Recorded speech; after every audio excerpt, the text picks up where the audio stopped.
आरक्षण जो सबसे मूल भावना रही मंडल कमीशन की, उससे खिलवाड़ कर रहे हैं। अगर देश को सबसे ज्यादा किसी ने गुमराह किया है तो वो भारतीय जनता पार्टी ने पिछड़ों को, दलितों को सबसे ज्यादा गुमराह करने का काम किया।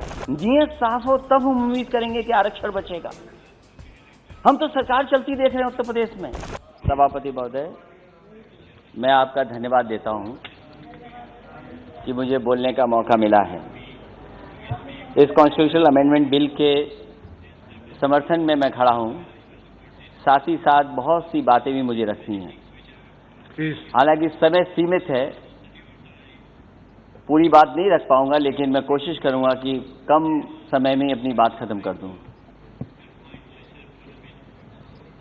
मैं सबसे पहले जितने भी मानव, जितने भी राजनेता, जितने भी पॉलिटिकल पार्टी जिन्होंने सामाजिक लड़ाई को आगे बढ़ाया, मैं उनका धन्यवाद देता हूं और आभार प्रकट करता हूं। आज मैं कुछ देर पहले तमिलनाडु के नेता, बहुत ही सीनियर नेता T.R. बालू जी का मैं भाषण सुन रहा था।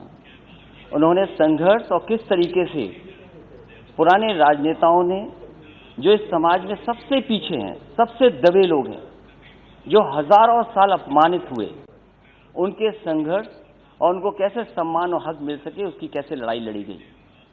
मैं कई माननीय सदस्यों का भाषण सुना। हमारे बगल में बैठी हैं सुप्रिया सुले जी, उनका भी मैंने भाषण सुना। वो कह रही कि सरकार से वो कंफ्यूज हैं, क्योंकि सरकार के एक माननीय सदस्य कुछ कहते हैं, दूसरे माननीय सदस्य कुछ कहते हैं। ये तो सदन की बात है सभापति महोदय।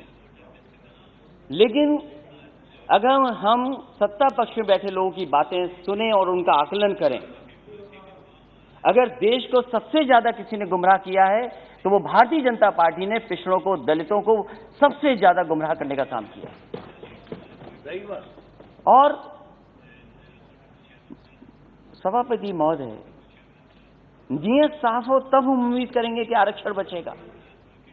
हम तो सरकार चलती देख रहे हैं उत्तर प्रदेश में। क्या सरकार वो भारतीय जनता पार्टी की नहीं है? क्या वो भारतीय जनता पार्टी के विचारधारा के लोग नहीं है? जहां तक आज कॉन्स्टिट्यूशनल अमेंडमेंट बिल की बात है, मैं दो बातें बिल्कुल साफ कहना चाहता हूं। हम सब स्वीकार कर रहे हैं, सदन के जितने भी सदस्य हैं, ये भी अच्छा है कि स्टेट्स को मौका मिल रहा है, वो अपने आप फैसला ले सकते हैं किन जातियों को ओबीसी में शामिल करना है। लेकिन क्या एक ही जगह पर जब तक आप 50% की कैप नहीं बढ़ाएंगे तो क्या ओबीसी को पूरा आरक्षण मिल जाएगा?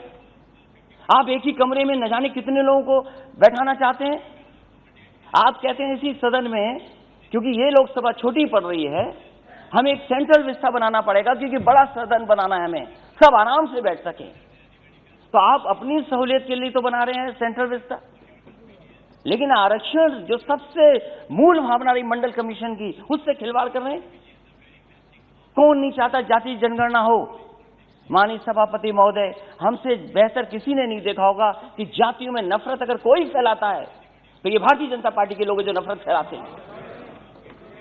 मुझे याद है चुनाव मत भूलिए, इन्होंने चेहरे आगे किए, इन्होंने चेहरे आगे किए कि ये ओबीसी मुख्यमंत्री होंगे, ये ओबीसी मुख्यमंत्री होंगे, ये ओबीसी मुख्यमंत्री होंगे। लेकिन जब मुख्यमंत्री बना तो कौन बना? ये हर जाति के अंदर नफरत फैला दी इन्होंने। इसलिए हमारी मांग है सभापति महोदय, जब इतना कॉन्स्टिट्यूशनल अमेंडमेंट बिल लाया गया है, तो जो सबसे पुरानी मांग रही है कि सब जातियों को गिन लिया जाए। आज भारत में सबसे बड़ा मुश्किल काम यह है कि हर जाति ये समझती है कि मैं आबादी में ज्यादा हूं। हर जाति को एक दूसरे से कंफ्यूजन पैदा किया हुआ है कि आप ज्यादा हैं जाति में, आपका हक छिन रहा है, आपको जो हक मिलना चाहिए वो नहीं मिल रहा है। तो सभापति मेरी मांग है, इस समय जब इतना बड़ा फैसला सरकार ले रही है और जब इनकी सरकारी पिछड़ों ने बनवाई है, तो जाति के आधार पर जो कास्ट सेंसस है, उसके जो आंकड़े हैं कम से कम जारी होने चाहिए, क्योंकि सरकार ने हजारों करोड़ रुपए खर्च किया है। ये हमारे समाज की सच्चाई है कि जाति की सीमा के अंदर ही हम रहकर के काम करते हैं, उस सीमा से बाहर नहीं निकल सकते। इसलिए जो सबसे बड़ी मांग हमारी है, एक तो आरक्षण की कैप बढ़ाई जाए, 50% से ऊपर किया जाए, वो सरकार स्वीकार करेगी कि नहीं करेगी, वहां के माननीय सदस्य जो पिछड़े और दलित बैठे हैं वो शायद इस बात को मानते होंगे कि आरक्षण बढ़ना चाहिए, लेकिन अगर एक को पद मिल जाए, एक मंत्री बन जाए, 2 मंत्री बन जाए, शायद उससे पिछड़ों का भला नहीं होने वाला। भला तब होगा जब हम इस 50% की सीमा को और आगे बढ़ा दे, तब जाकर के हमें पिछड़ों का भला होगा। मंत्री बनने से भला नहीं होने जा रहा है। एमपी कितने भी आए हों हमारे, लेकिन अगली सरकार समाजवादी बनने जा रही है, और आप अगर कास्ट सेंसस नहीं करोगे तो उत्तर प्रदेश में समाजवादी पार्टी कास्ट सेंसस करके दिखा देगी।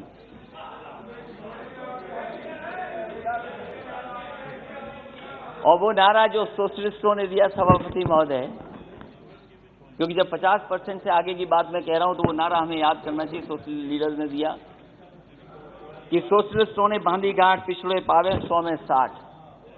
और ये सरकार न भूले, आपको पिछड़ों ने ही मौका दिया यहां बैठने का। जिस दिन पिछड़े हट जाएंगे और दलित हट जाएंगे, आपका पता नहीं लगेगा कि आप कहां पर हो। इसलिए सभापति महोदय, हमारी 2 ही मांगे हैं कम समय में। एक तो सीमा बढ़ाई जाए, और दूसरा ओबीसी के कास्ट सेंसस के जो आंकड़े वो जारी किए हैं। बहुत बहुत धन्यवाद।